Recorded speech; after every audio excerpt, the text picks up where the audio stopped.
ಪ್ರಕೃತಿ ಮಡಿಲಲ್ಲಿ ನಮ್ಮ ಪಯಣ ಚಾನಲ್ಗೆ ತಮಗೆಲ್ಲ ಸ್ವಾಗತ. ಸ್ನೇಹಿತರೆ, ನಿಮಗೊಂದು ಸಣ್ಣ ಕತೆ ಹೇಳುತ್ತೀನಿ.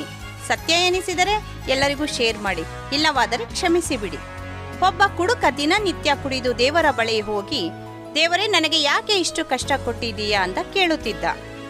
ಆಗ ಒಂದು ದಿನ ದೇವರು ಬಂದು ಹೇಳುತ್ತಾನೆ, ಅಯ್ಯ ಮನುಷ್ಯ, ಎಲ್ಲೋ ಇದ್ದು ಬಿಸಿಲಿನಲ್ಲಿ ಒಣಗುತ್ತಾ ಮಳೆಯಲ್ಲಿ ನೆನೆಯುತ್ತಾ ಇದ್ದ ಕಲ್ಲನ್ನು ತಂದು ಕೆತ್ತಿ ಒಂದು ಶಿಲೆಯನ್ನಾಗಿ ಮಾಡಿ ಅದಕ್ಕೊಂದು ರೂಪ ಕೊಟ್ಟು ಹೆಸರಿಟ್ಟು ನನಗೆ ಒಂದು ಜಾಗ ಕೊಟ್ಟು ಗುಡಿ ಕಟ್ಟಿ ನೆರಳು ಮಾಡಿ ದಿನನಿತ್ಯ ಹಾಲು ಹಣ್ಣು ಅಂತ ಊಟ ಕೊಟ್ಟು ಈ ಪ್ರಪಂಚಕ್ಕೆ ನನ್ನನ್ನು ನೀವೇ ಪರಿಚಯಿಸಿದವರು.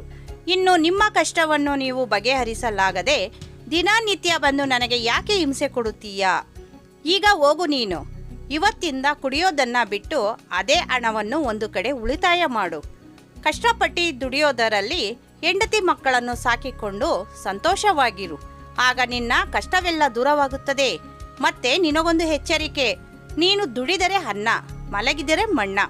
ನಿನ್ನ ದುರಾಸೆಗೆ ಯಾರನ್ನೂ ಕಾಡಬೇಡ. ಇಂದು ಕಾಡಿ ಮತ್ತೊಂದು ದಿನ ನೀನೇ ಭಿಕ್ಷೆ ಬೇಡಬೇಡ. ನಿನ್ನ ನಿಯತ್ತೇ ನಿನಗೆ ಶ್ರೀರಕ್ಷೆ. ಒಳ್ಳೇದು ಮಾಡಿದರೆ ಒಳ್ಳೆಯದು, ಕೆಟ್ಟದ್ದು ಮಾಡಿದರೆ ಕೆಟ್ಟದ್ದು. ಇದು ಕಲಿಯುಗ. ಮರೆಯಬೇಡ, ಮರೆತು ಮತ್ತೆ ಕೆಡಬೇಡ. ಸ್ನೇಹಿತರೆ, ಈ ವಿಡಿಯೋ ನಿಮಗೆ ಇಷ್ಟವಾದರೆ ಲೈಕ್ ಮಾಡಿ, ಶೇರ್ ಮಾಡಿ, ಸಬ್ಸ್ಕ್ರೈಬ್ ಆಗೋದನ್ನು ಮರೆಯಬೇಡಿ. ಧನ್ಯವಾದಗಳು.